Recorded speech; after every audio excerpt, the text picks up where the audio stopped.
আল্লাহ রাব্বুল আলামিন প্রথম আয়াতে বলেছেন আউযু বিল্লাহি মিনাশ শাইতানির রাজীম ক্বাদ আফলাহাল মুমিনুন ক্বাদ আফলাহাল মুমিনুন ঈমানদারগণ সফল হয়ে গেছে। যারা ঈমান এনেছে তারা সফল হয়ে গেছে। আল্লাহ পাক স্টেটমেন্ট দিচ্ছেন ঈমানদারগণ সফল হয়ে গেছে। দুইটা শব্দ এখানে, সাফল্য আর ঈমানদার। আগে বুঝতে হবে আমাদেরকে সাফল্য কাকে বলে এবং বুঝতে হবে ঈমানদার কাকে বলে।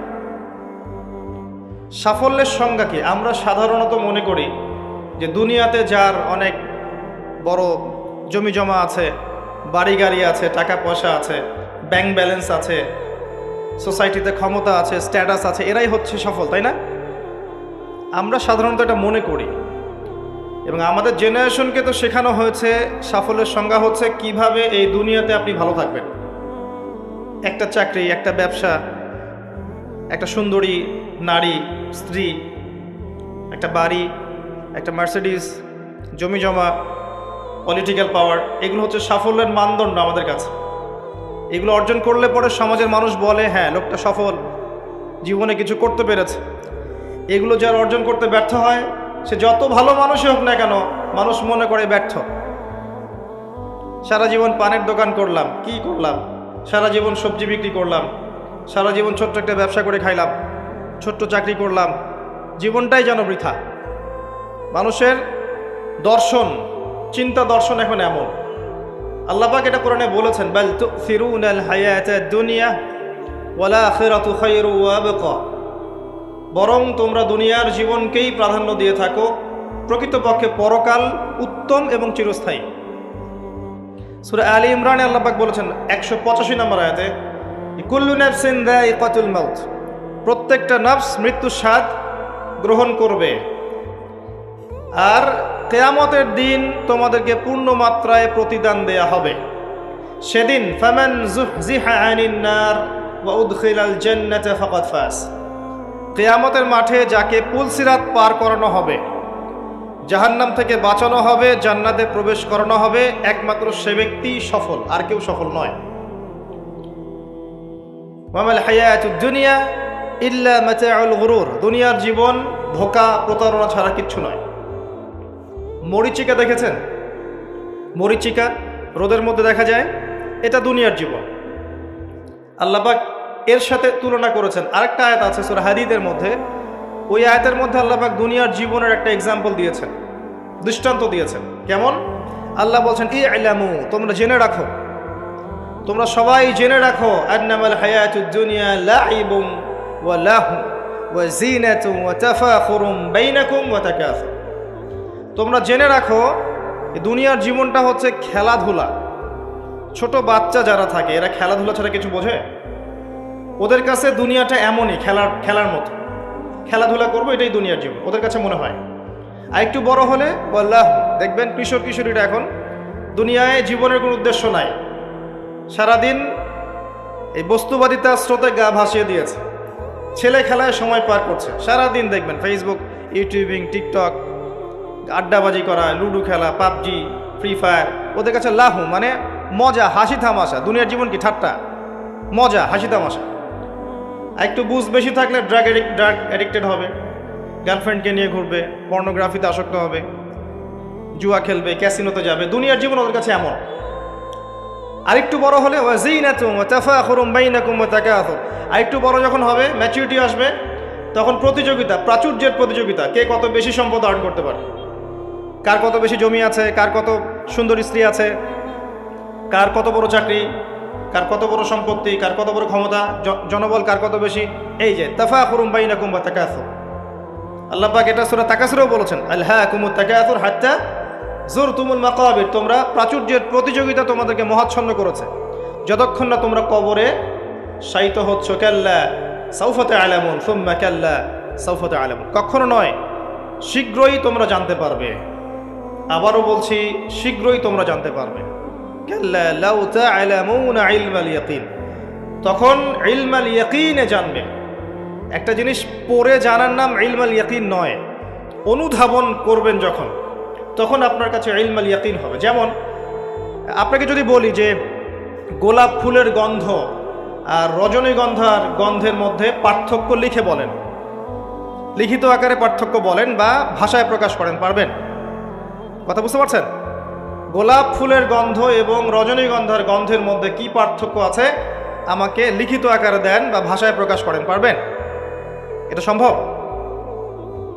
মধুর মিষ্টি কেমন আর এই যে আপনার গুড় এর মিষ্টি কেমন লিখিত আকারে বলুন বা ভাষায় প্রকাশ করুন, পারবেন?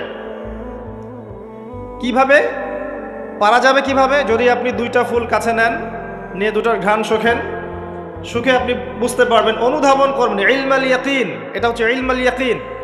আপনার নিশ্চিত জ্ঞান হলো যে এই গন্ধটা এমন, এই গন্ধটা এমন। পরে আপনি বলবেন অমুকের গন্ধটা গোলাপের মতো আর অমুকের গন্ধটা রজনীগন্ধার মতো। এই যে ইলমাল ইয়াকিন, মধু খান আবার গুঁড়ো খান, স্বাদ যখন বুঝবেন আপনি বুঝে ফেলবেন যে কোনটা কিসের স্বাদ।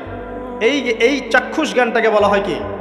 ইলমাল ইয়াকিন। কবরের আযাব না ভোগ করলে মানুষ বুঝবে না পরকাল কি জিনিস, ওইটা ইলমাল ইয়াকিন। আমি বুঝাতে পারছি? কবর যখন চাপ দিবে নাউযুবিল্লাহ, তখন মানুষের ইলমাল ইয়াকিন হবে যে এটাই সেই শাস্তি। সূরা দুখান পড়ে দেখেন, আল্লাহ পাক বলেছেন যুক ইন্নাকা আনতাল আজিজুল কারীম, শাস্তি ভোগ করো, আজকে শাস্তি ভোগ করো। পৃথিবীতে অনেক সম্মানিত ছিলে, আজকে শাস্তি ভোগ করো। এটাই সেই শাস্তি যা তুমি অস্বীকার করেছিলে। তখন বুঝবেন কোনটা ইলমাল ইয়াকিন। তো আল্লাহ পাক এই কথাটা বলেছেন সূরা তাকাসুরের মধ্যে। তোমাদের প্রাচুর্যের প্রতিযোগিতা ব্যস্ত করে রেখেছে যতক্ষণ পর্যন্ত না তোমরা কবরে শায়িত হচ্ছ। কাল্লা সাউফা তা'লামুন সুম্মা কাল্লা সাউফা তা'লামুন কাল্লা লাউ তা'লামুনা ইলমাল ইয়াকিন। নিশ্চিত জ্ঞান সহকারে তোমরা জানবেই ইনশাআল্লাহ তাআলা।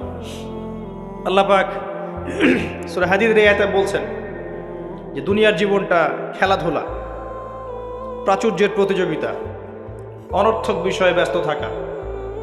ই'লামু আন্নামাল হায়াতুদ দুনিয়া লা'ibun ওয়া লাহু ওয়া যিনাতুন ওয়া তাফাখুরুন বাইনাকুম ওয়া তাকাথুরুন ফিল আমওয়ালি ওয়াল আওলাদ। এই প্রাচুর্যের প্রতিযোগিতা হচ্ছে সম্পদের ক্ষেত্রে, সন্তানদের ক্ষেত্রে। এটা করি না আমরা? আমার এত সন্তান, আমার এত সম্পদ। আল্লাহ এটাই বলছেন কামাসালি গায়যিন, এর এক্সাম্পলটা হচ্ছে এমন, কামাসালি গায়যিন আ'জাবাল কুফফারা নাবাত। দুনিয়ার জীবনের উদাহরণ হচ্ছে এমন একটা বৃষ্টির মতো, ভালো করে বোঝেন, একটা বৃষ্টির মতো যে বৃষ্টিটা একটা মৃত জমিনে পড়লো। জমিনটা মৃত ছিল, এরপর জমিনটা সজীব হলো, হওয়ার পরে সেখানে ফসল ফলল। ফসলটা এক পর্যায়ে সবুজ হলো। কি হলো? সবুজ, শস্য শ্যামল হয়ে গেল। এরপরে এই ফসলটা হলুদ বর্ণ ধারণ করল। হলুদ বর্ণ ধারণ করে না শেষে? এরপর চাষি এটাকে কেটে ফেলল। এই যে বৃষ্টি পড়লো, মৃত জমিন জীবিত হলো, এই যেখানে বীজ দেয়া হলো, ফসল ফললো, ফসলটা সবুজ হলো, তখন চাকচিক্যময় চারপাশ, শস্য শ্যামল, সুজলা সুফলা, না? খুব ভালো লাগছে। এরপরে আবার দেখবেন ওইটা পিত বর্ণ ধারণ করবে, হলুদ হয়ে যাবে, চাষি ওটাকে কেটে ফেলবে।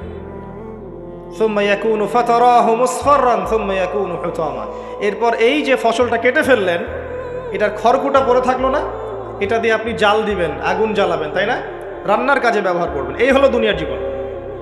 ওয়া ফিল আখিরাতি আযাবুন শাদীদ, আর পরকালের জীবনে স্থায়ী এখানে আছে কঠিন শাস্তি, অথবা ওয়া মাগফিরাতু মিনাল্লাহি ওয়া রিদওয়ান, অথবা থাকবে আল্লাহর মাগফিরাত মানে ক্ষমা এবং সন্তুষ্টি। ওই দুনিয়ার ওই ছোট্ট জীবনটাকে যারা আল্লাহর বিধান অনুযায়ী চালাতে পারবে, পরকালে ওদের শাস্তির কোনো ভয় নেই। লা খাউফুন আলাইহিম ওয়া লা হুম ইয়াহজানুন। এই জীবনটায় যারা তাকাসুর, ভোগবিলাস, লাহু এগুলোতে ব্যস্ত থাকবে, এদের পরকাল হবে আযাবুন শাদীদ, কঠিন শাস্তি। ওয়া মাল হায়াতুদ দুনিয়া ইল্লা মাতাউল গুরুর। এই হলো সূরা হাদীদের আয়াত। দুনিয়ার জীবন প্রতারণা ছাড়া কিচ্ছু নয়। অতএব তোমাদের করণীয় কি? তার পরের আয়াতে বলা আছে ওয়াসাবিকু ইলা মাগফিরাতিন মির রাব্বিকুম ওয়া জান্নাহ। অতএব তোমরা দুনিয়ার জীবনকে প্রাধান্য না দিয়ে পরকালের দিকে ফোকাস করো, তোমার রবের পথের দিকে ফোকাস করো। ছুটে চলো, তোমরা ছুটে চলো সেই জান্নাতের দিকে যার প্রশস্ততা আসমান এবং জমিনের সমান। ওয়াসাবিকু ইলা মাগফিরাতিন মির রাব্বিকুম ওয়া জান্নাহ আরদুহা কাআরদিস সামাই ওয়াল আরদ উইদ্দাত লিল্লাযিনা আমানু বিল্লাহি ওয়া রাসূলিহি। এটা প্রস্তুত করা হয়েছে কাদের জন্যে? যারা ঈমান এনেছে এবং তদনুযায়ী কি করেছে? আমল করেছে। আল্লাহর প্রতি ঈমান এনেছে রাসূলগণের প্রতি ঈমান এনেছে, তদনুযায়ী আমল করেছে, এই মুমিনদের জন্য জান্নাত প্রস্তুত করা আছে। আল্লাহ পাক এই সূরায় বলছেন কদ আফলাহাল মুমিন। কথা বুঝতে পারছেন? এবার সফল কারা হয়েছে? এই মুমিনরা। আর আফলাহার সংজ্ঞা আল্লাহ পাক দিয়ে দিলেন ফামান যুহজিহা আনিন নার ওয়া উদখিলাল জান্নাহ ফাকাদ ফাজ। পরকালে যে জান্নাতে যাবে, জাহান্নাম থেকে বাঁচবে, একমাত্র সেই ব্যক্তি সফল, আর কেউ সফল নয়। এখন কদ আফলাহাল মুমিনুন আয়াতের মধ্যে সাফল্যের সংজ্ঞা আপনি শিখে ফেললেন। দুনিয়ার জীবনের সাফল্য চিরস্থায়ী নয়, পরকালের সাফল্য চিরস্থায়ী। দুনিয়ার সবচেয়ে আরামে আয়েশে থাকা ব্যক্তিকে আল্লাহ পাক 1 সেকেন্ডের জন্য জাহান্নামে প্রবেশ করাবেন। হাদিস এসেছে, দুনিয়াতে আল্লাহ পাক যাকে সবচেয়ে বেশি নিয়ামত দিয়েছেন, one kind of Bill Gates. কথা বুঝতে পারছেন? ইমানদার ছিল না, কাফের ছিল, প্রচুর ধন সম্পদ আল্লাহ পাক দিয়েছেন। আল্লাহ পাক তাকে 1 মুহূর্তের জন্য জাহান্নামে ঢোকাবেন কিয়ামতের মাঠে, ঢুকিয়ে বের করবেন। বের করে বলবেন, দুনিয়াতে সুখে ছিলে? দুনিয়াতে কি সুখে ছিলে তুমি? তখন সেই ব্যক্তি বলবে, সুখ কি জিনিস আমি জানি না, সুখ শান্তি কি জিনিস আমি জানি না। 1 সেকেন্ডে। এরপরে পৃথিবীতে সবচেয়ে কষ্টে যে ব্যক্তি ছিল, ধরে নেন আজকে সিরিয়ার মাজলুমদের মতো কেউ, বা প্যালেস্টাইনের মাজলুমদের মতো কেউ, বা আপনাদের এখানেও অনেক মাজলুম আছেন, পৃথিবীর বিভিন্ন জায়গায় এখন মাজলুমদের সংখ্যাই বেশি। যাই হোক, তাকে ঢোকানো হবে জান্নাতে 1 সেকেন্ডের জন্য, 1 মুহূর্তের জন্য, ঢুকিয়ে আবার বের করা। আল্লাহর 1 মুহূর্ত আবার আমাদের মতো নয়, ওই 1 মুহূর্তেই সে অনন্তকালের স্বাদ পেয়ে যাবে। আল্লাহ পাকের 1 মুহূর্ত, তাতে অনন্তকালের স্বাদ সে পেয়ে যাবে ইনশাআল্লাহ। এবার বের করবেন, দুনিয়াতে কষ্টে ছিলে? দুনিয়াতে কখনো কষ্টে ছিলে? এই ব্যক্তি বলবে, কষ্ট কি জিনিস আমি তো জানি না, কষ্ট কি জিনিস আমি তো জানি না। অর্থাৎ এই হাদিস থেকে বুঝতে পারছি, দুনিয়াতে আমরা যে যত ভালোই থাকি না কেন, পরকালে যদি সফল হতে না পারি, দুনিয়ার জীবন বৃথা। ওই যে বাবু তোমার তো 16 আনাই বৃথা, একটা কবিতা আছে না, পড়েছিলেন? এখন তো এগুলা বই থেকে উঠিয়ে দেওয়া হচ্ছে মোটামুটি। ওমর ফারুক একটা কবিতা ছিল, পড়েছেন? এখন আমরা পড়েছিলাম, এখন এগুলো নাই। আস্তে আস্তে আস্তে আস্তে টেকনিক্যালি ভ্যানিশ হয়ে যাচ্ছে, মানে হাওয়ায় মিলে যাচ্ছে। সুবহানাল্লাহ। এই বিশ্বে কোনো কিছুই এমনি এমনি হচ্ছে না। এই বিশ্বে যা কিছু হচ্ছে এর পিছনে কোনো না কোনো কারণ থাকে। কারণটা ফাইন্ড আউট করতে হলে আপনাকে খিজির হতে হবে। কি হতে হবে? তাকে পাবেন কোথায়? কোথায় পাবেন? মাজমাউল বাহরাইন, 2 সাগরের মিলনস্থলে পাবেন। সূরা কাহফ, নবী মুসা আলাইহিস সালাম এবং খিজির আলাইহিস সালামের গল্প পড়েন, ঘটনাটা পড়েন। এখানে আপনি দেখবেন খিজির আলাইহিস সালামকে আল্লাহ পাক বাহ্যিক জ্ঞানের সাথে সাথে আধ্যাত্মিক জ্ঞান দিয়েছিলেন। যখন বাহ্যিক এবং আধ্যাত্মিক জ্ঞান একত্রিত হবে, মাজমাউল বাহরাইন, 2 সাগর মিলে যাবে, তখন আপনি নূর লাভ করবেন, বাসিরা লাভ করবেন, অন্তর্দৃষ্টি লাভ করবেন। তখন আপনি চারপাশের বিষয়গুলো গভীরভাবে বুঝতে পারবেন ইনশাআল্লাহ। শুধু বাহ্যিক চোখ দিয়ে দেখলে প্রশ্ন করবেন, নৌকা কেন ফুটা করলেন, বাচ্চাকে কেন হত্যা করলেন, আর এই দেয়াল কেন নির্মাণ করলেন? কারণ মুসা আলাইহিস সালাম বাইরের চোখ দিয়ে দেখছিলেন, আর খিজির আলাইহিস সালাম ভিতরের চোখ দিয়ে দেখছিলেন। ভিতরের চোখ তখনই খুলবে যখন এখানে আল্লাহর নূর আসবে। আর নূর পাবেন সূরা নূরের মধ্যে, বলে দিলাম। নূর কোথায় পাবেন? সূরা নূরের মধ্যে। আরও কিছু কাজ আছে নূর পাওয়ার, তার মধ্যে অন্যতম একটা হচ্ছে মনের মধ্য থেকে যাবতীয় হিংসা, গীবত, বিদ্বেষ, তোহমত, এই যে সমালোচনার অপসংস্কৃতি আর অহংকার, রিয়া দূর করে ফেলতে হবে। আর এগুলো চাইলেই দূর করা সম্ভব নয়, এগুলো চাইলেই দূর করা সম্ভব নয়। যাদের মনের মধ্যে এগুলো নাই তাদের সাথে ঘোরাফেরা করতে হয়। হ্যাঁ, যাদের মনের মধ্যে এগুলো নাই তাদের সাথে ঘোরাফেরা করলে, তাদের সাথে ওঠা বসা করলে, তাদের বইপত্র পড়লে, তাদের লেকচারগুলো শুনলে, তখন আপনার মধ্যে একটা তাসির হয়। শুধু দূর থেকে কথা শুনে বই পড়ে কিন্তু সব অর্জন হয় না। যদি তাই হতো তাহলে একটা কিতাব ধরিয়ে দিয়েই আল্লাহ পাক ক্ষান্ত হয়ে যেতেন। কিতাব নাজিল করেছে, পড়ে নাও বাসায় গিয়ে। নবী সাল্লাল্লাহু আলাইহি ওয়াসাল্লাম যে সূরাগুলো নাজিল হয়েছে বলতেন, বাসায় গিয়ে পড়ে নাও, বাস হয়ে যাও। ব্যাপারটা কেমন ছিল? তিনি নিজে আমল করেছেন, সাহাবীদেরকে আমল করে দেখিয়েছেন, সাহাবায়ে কেরাম তার সংস্পর্শে থেকে ইসলাম শিখেছেন। এখন ডিফিকাল্ট সিচুয়েশন, আপনি যাবেন কোথায়, কার সংস্পর্শে যাবেন? অনেক ক্ষেত্রে এমনও দেখা যাবে যারা ইসলামের ধারক আর বাহক, তাদের ভিতরে ইসলাম নাই। বাহ্যিকভাবে মনে হবে ইসলামের ধারক বাহক, ভিতরে নিজেরই ইসলাম নাই। তো খুব ডিফিকাল্ট। এই জন্য আল্লাহর কাছে দোয়া করতে হবে, আল্লাহ আমাদেরকে উপযুক্ত আলেম, উপযুক্ত ওলামায়ে কেরাম, উপযুক্ত ওস্তাদ, উপযুক্ত মাশায়েখ এগুলো দান করেন। তারপরে আল্লাহ পাক ইনশাল্লাহ দান করবেন ইনশাআল্লাহ আযজা ওয়া জাল।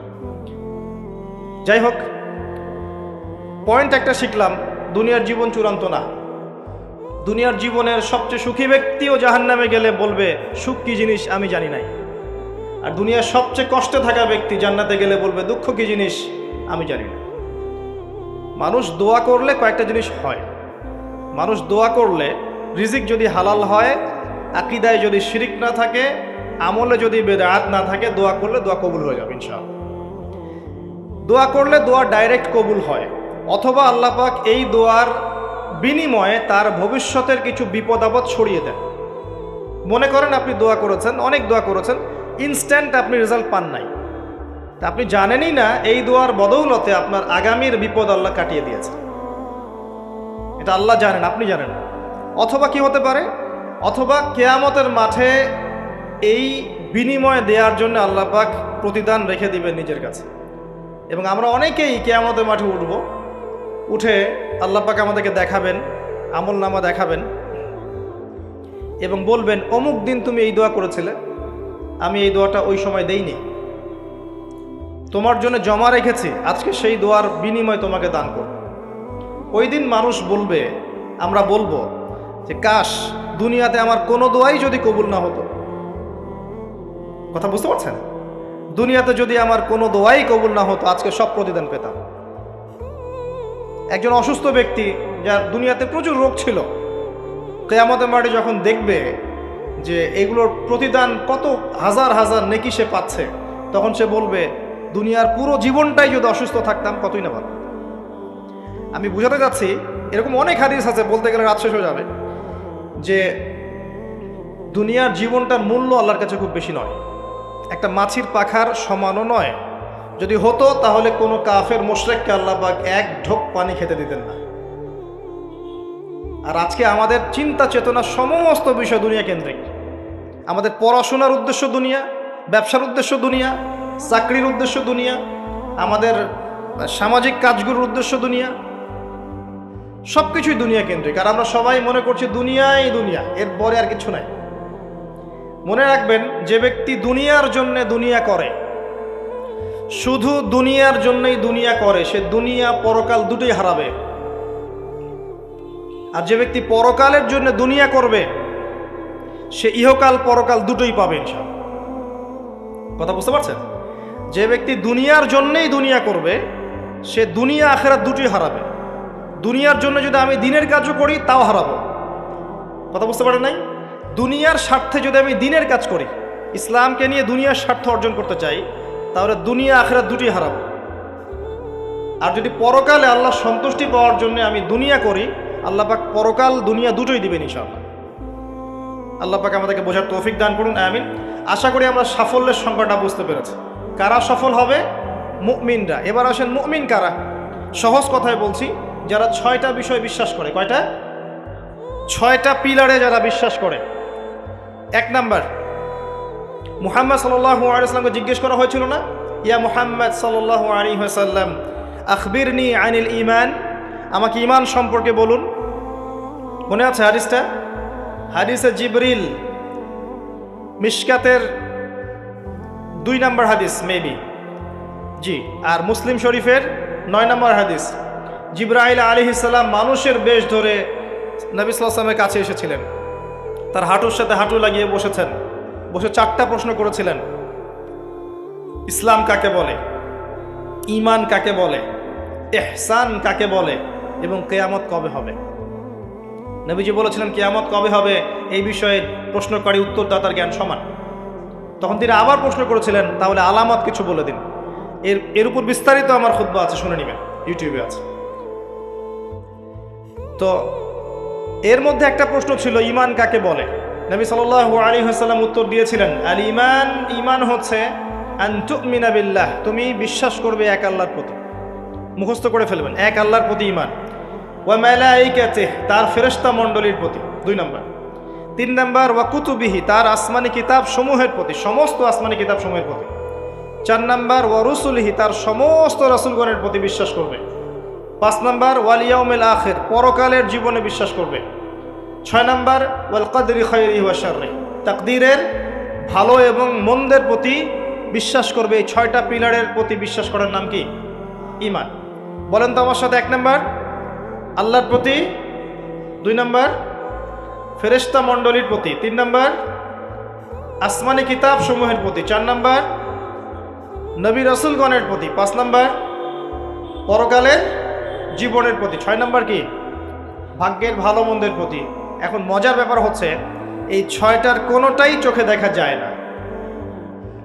কথা বুঝতে পারছেন? এই 6টার কোনোটাই আপনি চোখে দেখতে পারবেন না। আল্লাহ দেখেছেন, মালায়েকা ফেরেশতা দেখেছেন, আসমানি কিতাব সমূহ, আগের আসমানি কিতাবগুলো দেখেছেন। আমি তো বারবার একটা কথা বলি লেকচারে, যে অনেক মুসলিম তো কোরআনও দেখেনি। এমন মুসলিম নাই? আছে, অবশ্যই আছে, দিন দিন ওদের সংখ্যা বাড়ছে। হ্যাঁ, কেমব্রিজ, অক্সফোর্ড, হার্ভার্ড থেকে পড়ে আসছে, কোরআন দেখেনি। হ্যাঁ, আপনি তোলা তোলা করে বড় করেছেন, ইউনিভার্সিটিতে পড়ে আপনার ছেলে কোরআন দেখেনি কখন? দেখেছে যে তার বাবার মৃত্যুবার্ষিকীতে হুজুর এসে একটা বই পড়ে, তার নাম কোরআন, তার কাছে এরকমই মনে হয়। এরকম জেনারেশন আছে না? এদেরকে খিজির আলাইহিস সালাম পেলে হত্যা করতেন। ওই যে ছোট্টবেলায় একটা বাচ্চাকে হত্যা করলেন, মনে আছে? একটা ছোট্ট বাচ্চাকে খিজির আলাইহিস সালাম হত্যা করেছিলেন। নবী সাল্লাল্লাহু আলাইহি ওয়াসাল্লাম বলেছিলেন, কে জন্য হত্যা করলেন? একটা অপরাধ করলেন আপনি। খিজির আলাইহিস সালাম বলেছিলেন, এই বাচ্চা যদি বড় হতো তাহলে বিশাল কাফের হতো এবং নিজে কুফরি করতো, পিতামাতাকে কাফের বানিয়ে ছাড়তো। এই হলো সেই জেনারেশন যেটাকে আমরা বড় করছি এখন। বিশ্বাস করেন এটাই সেই জেনারেশন। আর সূরা কাহফ কিন্তু শেষ জামানার সূরা। এই সূরা আপনাকে দাজ্জাল থেকে বাঁচাবে। দাজ্জাল আগমনের সময় বিশ্বের কি অবস্থা হবে এটা ওই সূরার মধ্যেই দেয়া আছে। এটাকে আপনাকে বুঝতে হবে গভীরভাবে। যাই হোক, আসেন, আসমানি কিতাব সমূহ আমরা কিন্তু দেখিনি, কোরআন আমরা দেখেছি। নবী রাসূলগণ কোন নবীকে দেখেছেন? এমনকি আমরা কি আমাদের নবীকেও দেখেছি? দেখিনি। ওয়াল ইয়াউমিল আখির, পরকালকে দেখেছেন? পরকালের কিছুই দেখিনি আমরা। দেখেছি? আমরা শুনেছি কবরে আযাব হয়, দেখেছেন কখনো? কবর চাপা দিবে, দেখেছেন? কবরে প্রশ্নোত্তর হবে, দেখেছেন? কবরে যে আমরা দাফন করে দিয়ে আসি, কখনো কি দেখা যায় এগুলো? আমরা কি রূহ বা আত্মাকে দেখেছি? দেখেছি? এরকম পরকালের প্রতিটা স্তর, কিয়ামতের মাঠ, মিজান, পুলসিরাত, জান্নাত, জাহান্নাম, আমলনামা দেখেছি? দেখি নাই। আমাদের কাঁধের ফেরেশতা দেখেছি? কিচ্ছু দেখি নাই। এই যে 6টা পিলার ঈমানের, সব কিন্তু গায়েব, অদৃশ্য বিশ্বাস। এটাই সেই আয়াতের ব্যাখ্যা। আল্লাহ পাক বলেছেন, আলিফ লাম মিম যালিকাল কিতাব লা রাইবা ফিহি হুদাল লিল মুত্তাকিন, এই বইটা মুত্তাকিদের জন্য হেদায়েত, যে বই কোনো সন্দেহ নাই, যে কিতাবে কোনো সন্দেহ নাই। এই মুত্তাকি কারা? আল্লাযীনা ইউমিনুনা বিল গায়বি, যারা কিনা প্রথমত এই গায়েবের প্রতি ঈমান আনে। এই হলো গায়েবের 6টা পিলার। এখন সবচেয়ে মজার কথা হচ্ছে যে এখনকার শিক্ষা এবং জ্ঞান দর্শন হচ্ছে এমন যে পরীক্ষা নিরীক্ষা, বিজ্ঞান, যুক্তি আর দর্শন দিয়ে কোনো কিছুকে যদি প্রমাণ না করতে পারেন তাহলে তার অস্তিত্ব নেই। এটা আমাদেরকে শিখানো হয়। পশ্চিমারা এটা শিখিয়েছে।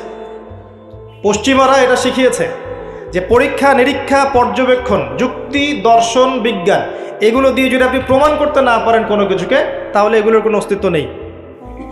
এজন্যই তারা ঈমানের 6 পিলারের কোনোটাতেই বিশ্বাস করে না। কথা কি বুঝতে পারছেন? আল্লাহকে তো আপনি ল্যাবে প্রমাণ করতে পারবেন না, পারবেন? আর আল্লাহ যদি সামনে থাকতেন তাহলে কি ফেরাউনও তাকে সাজদা করতো না? করতো না? তাহলে কি দুনিয়ার জীবনটা কোনো পরীক্ষা হতো? হতো না। যাই হোক, এই যে মালায়েকা, আপনি কি ল্যাবে প্রমাণ করতে পারবেন? পারবেন? পারবেন না। রূহ বা আত্মাকে প্রমাণ করতে পারবেন? স্বপ্নের ব্যাখ্যা দিতে পারবেন? ঘুম, মানুষ যে ঘুমায়, ঘুমের মধ্যে হাসে এবং কাঁদে, আছে না? ঘুমের মধ্যে ভয় পায়, ব্যাখ্যা করতে পারবেন? পারবেন না। এই যে পরকালের জীবনের, কবরের আযাব, জান্নাত, জাহান্নাম, মিজান, পুলসিরাত, একটাকেও কি ব্যাখ্যা করা যাবে? ল্যাবরেটরিতে প্রমাণ করা যাবে? ওদের দর্শন হচ্ছে, এটাকে বলে এপিস্টিমোলজি বা জ্ঞান তত্ত্ব। ওদের জ্ঞান তত্ত্ব হচ্ছে যে যেহেতু এগুলোকে আমরা প্রমাণ করতে পারছি না, অতএব এগুলোর কোনো অস্তিত্ব নাই, চাক্ষুষ যা দেখব তাই সত্য। এটা ওই যে মূসা আলাইহিস সালামকে বলেছিল তার কওম, লান নুমিনা লাকা হাত্তা নারাল্লাহা জাহরা, আমরা বিশ্বাস করব না তোমার কথা হে মূসা, যতক্ষণ আল্লাহকে হাজির করছো আমাদের সামনে, দেখব তারপর বিশ্বাস করব। এই জ্ঞান তত্ত্ব দিয়েই সারা বিশ্বের শিক্ষা দর্শন চলছে। এ কারণেই বলি আমি যে শিক্ষার মধ্যে শিরক আছে। কি আছে? শিক্ষা দর্শনের মধ্যে শিরক আছে। এই চিন্তা চেতনা লালন করে কেউ জ্ঞান অর্জন করে, তার এই পুরো জ্ঞান অর্জনটাই বৃথা। এই জ্ঞানের দিয়ে সে দুনিয়া পাবে, পরকাল পাবে না। তো ইমানের 6 পিলার প্রত্যেকটাই কি? গায়েবে বিশ্বাস। এগুলো বিশ্বাস করতে হবে, এটাই দুনিয়ার জীবনের পরীক্ষা। মনে রাখবেন, এগুলোর প্রতিটার পিছনেই বিজ্ঞান আছে, যুক্তি দর্শন আছে, কিন্তু আমাদেরকে সেই ক্যাপাবিলিটি অফ থিঙ্কিং দেয়া হয় নাই। আমাদেরকে ওই মাথার মধ্যে ওই চিন্তা শক্তি দেয়া হয়নি যে আপনি মালায়েকা ব্যাখ্যা করতে পারবেন। যখন মৌতের আলামত শুরু হবে, মানুষের চোখ লোহার মতো তীক্ষ্ণ হয়ে যাবে। আছে না সূরা কফের মধ্যে, ফাকাশাফনা আনকা গিতাআক ফাবাসারুকা ইয়াওমা হাদিদ, এই যে তোমার চোখ আজকে লোহার মতো তীক্ষ্ণ হয়ে গেছে, পরকালকে দেখতে পারবে সে। মৃত্যুর সময় দেখবেন মানুষ চোখ খুলে তাকিয়ে থাকে না, চোখ বন্ধ করে দেয়া হয়। তার রূহটা যে মালায়েকা নিয়ে চলে গেছেন সে দেখতে থাকে, রূহটাকে ফলো করতে থাকে। মানুষের সায়েন্স বলে এখন মানুষের বডি যখন মারা যায় তারপরও চোখ জীবিত থাকে। চোখের মধ্যে চোখ সবচেয়ে শেষে নষ্ট হয়। চোখের এই যে ইন্দ্রিয়ের ক্ষমতাটা, এটা মানে ডেড বডি মারা যাওয়ার সাথে সাথেই শেষ হয়ে যায় না, চোখের এই ক্ষমতাটা বাকি থাকে। দেখবেন চোখ তাকিয়ে আছে। যদি ভালো মানুষ হয়, একটা জান্নাত থেকে সিঁড়ি নামিয়ে দেওয়া হয় এবং সিঁড়িতে করে তার আত্মা চলে যাবে ইল্লিনে ইনশাআল্লাহ। আর খারাপ হলে কোথায় যাবে? সিজ্জিন। এটা বারজাখের জীবন, এখানে আযাব দেয়া হচ্ছে। মেরাজের রাতে নবী সাল্লাল্লাহু আলাইহি ওয়াসাল্লাম দেখে আসছেন না? সুদখোরের শাস্তি রক্তের নদীতে ফেলে মাথা ফাটিয়ে দেওয়া হচ্ছে। জেনাকারের শাস্তি, সামনে ভালো গোশত আছে, এদিকে খারাপ গোশত আছে, পচা গোশত খাচ্ছে। গীবত করে শাস্তি দেখেছেন, এতিমের মাল আত্মসাৎকারী এরকম করে আগুনের দলা খাচ্ছে, বায়ুপথ দিয়ে আগুন বের হয়ে যাচ্ছে। অনেক শাস্তি দেখে এসেছেন। এক শ্রেণীর বক্তার শাস্তিও দেখেছেন। নাউজুবিল্লাহ, আল্লাহ পাক হেফাজত করুন আমাদেরকে। আগুনের কেচি দিয়ে জিহ্বা কেটে দেয়া হচ্ছে, আগুনের কেচি দিয়ে জিহ্বা কেটে দেয়া হচ্ছে। সেটা হচ্ছে বলতো, কাজের বেলা কিছু ছিল না, এবং শরীয়তের মূল বিষয়কে বিকৃত করে ফেলত এই শাস্তি। যাই হোক, তো এই 6 পিলারে কি করতে হবে? এই 6 পিলার 3টা কাজ করতে হবে। একটা হচ্ছে এই 6টা পিলারে আপনাকে প্রথমে আমাকে মনে বিশ্বাস করতে হবে, এটা 1 নাম্বার। তাসদিক বিল জিনান, ইকরার বিল লিসান। এরপর আপনাকে মৌখিক স্বীকৃতি প্রদান করতে হবে। এরপর আমালু বিল আরকান, কাজে বাস্তবায়ন করতে হবে। আর ঈমান কিন্তু ইয়াজিদু ফিত তাআহ, আল্লাহর আনুগত্যে ঈমান বৃদ্ধি পায়। ওয়া ইয়ানকুসু ফিল মাআসিয়া, এবং আল্লাহর অবাধ্যতা করলে ঈমান কিন্তু কমে যায়। ঈমান বাড়ে, ঈমান কমে। ঈমানের 6টা পিলারকে আবার 3টা কাজ করতে হবে: মনে বিশ্বাস, মুখে স্বীকৃতি, কাজে বাস্তবায়ন। কাজে বাস্তবায়ন করতে গেলে আপনি অনেক সময় ভুল করে ফেলতে পারেন, গুনাহ করে ফেলতে পারেন। গুনাহ করে ফেললেই, কবিরা গুনাহ করলেও কেউ কাফের হয়ে যাবে না, সে বড়জোর ফাসেক জালেম হতে পারে। তার তওবার দরজা কি থাকবে? খোলা থাকবে। তওবা করে সে ফিরে আসতে পারে। মৌতের আগ পর্যন্ত ওর তওবার দরজা খোলা আছে। আল্লাহ পাক চাইলে তাকে তওবা নসিব করতে পারেন। এই জন্য কেউ কবিরা গুনাহ করলেই তাকে কাফের মনে করার কোনো সুযোগ নেই। যারা ইসলামের নামে জঙ্গিবাদ ছড়িয়েছে তারা এই আকীদায় বিশ্বাস করে যে কেউ যদি কবিরা গুনাহ করে তাহলে কাফের হয়ে যাবে। কথা বুঝতে পারছেন? এটা খারেজি আকীদা বলে। কি আকীদা? খারেজি আকীদা। এরা বিশ্বাস করে কেউ কবিরা গুনাহ করলেই কাফের হয়ে যায়, অতএব ওকে মারা হালাল, ওর রক্ত হালাল, ওর সম্পদ হালাল। এই কারণে দেখবেন মুসলিম কান্ট্রিগুলোর মধ্যে এই যে মুসলিম থেকে হত্যা করা হচ্ছে, হত্যা মুসলিম থেকে করা হচ্ছে, নাম দেওয়া হচ্ছে জিহাদ। এটা আমেরিকার এবং ইসরায়েলের এজেন্ডা ছিল, এর বেশি কিছু না। খুব সতর্ক, যুব সমাজ খুব সতর্ক থাকবেন। মানে কিছু মানুষের গরম গরম লেকচারে পথভ্রষ্ট হয়ে যায় না। এত সহজেই একজন মুসলিম কাফের হয়ে যায় না। কবিরা গুনাহ করলেই কোনো মুসলিম ব্যক্তি কাফের হয়ে যায় না। সে বড়জোর ফাসেক জালেম হতে পারবে, তার তওবার দরজা বন্ধ হয়ে যায় না, বরং খোলা থাকবে।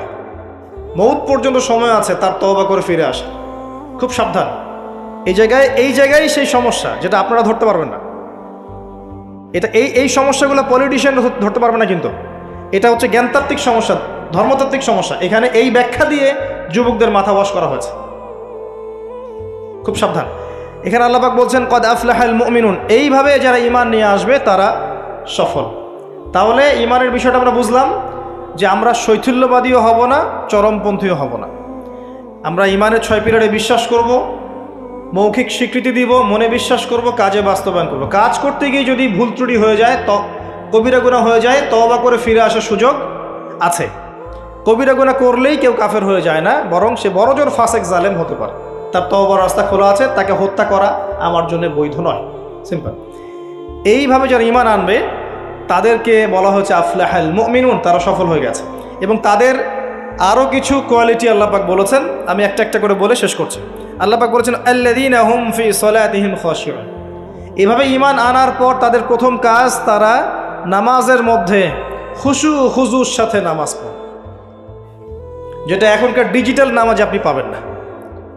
খুশু খুজুর সাথে নামাজের কয়েকটা শর্ত: ওয়াক্ত ঠিক থাকতে হবে, নামাজের পদ্ধতি ঠিক থাকতে হবে, নামাজের ধীর স্থিরতা বজায় থাকতে হবে, নামাজে আপনি কি পড়ছেন কি বলছেন এটা বোঝার চেষ্টা করতে হবে। এই জন্য আমি কিছু টিপস আপনাদেরকে এর আগেও দিয়েছি, আবার বলছি, এটা আমি ব্যক্তিগতভাবে উপলব্ধি করেছি যে নামাজের মধ্যে যদি আপনি প্রতিদিন প্রতি ওয়াক্তে একই সূরা পড়তে থাকেন, মনোযোগ কমে যাবে। আপনি এক ওয়াক্ত নামাজে এক সূরা পড়েন, ভেরিয়েশন রাখেন, আপনি নামাজে মনোযোগ পাবেন বেশি। এটা একটা টিপস। একটা টিপস হচ্ছে নামাজে যা পড়ছেন, আল্লাহু আকবার থেকে আসসালামু আলাইকুম রাহমাতুল্লাহ পর্যন্ত প্রতিটা শব্দের অর্থটা জানার চেষ্টা করেন এবং ওই অর্থের দিকে মনোযোগ দেন। আপনার নামাজে মনোযোগ এদিক ওদিকে যাবে না ইনশাআল্লাহ। নামাজ যে ইমাম পড়াবে তাকে স্বাধীনতা দেন, ধীর স্থিরভাবে ওকে নামাজ পড়াতে বলেন এবং যিনি ইমামতি করবেন তার তেলাওয়াতটাকে অত্যন্ত সুললিত করার চেষ্টা করেন। সুন্দর তেলাওয়াত শুনলে মনোযোগ বেড়ে যায়। খেয়াল করে দেখবেন, তারাবির নামাজে সুন্দর তেলাওয়াত থাকলে দেখবেন মনোযোগ এদিক ওদিক যাচ্ছে না।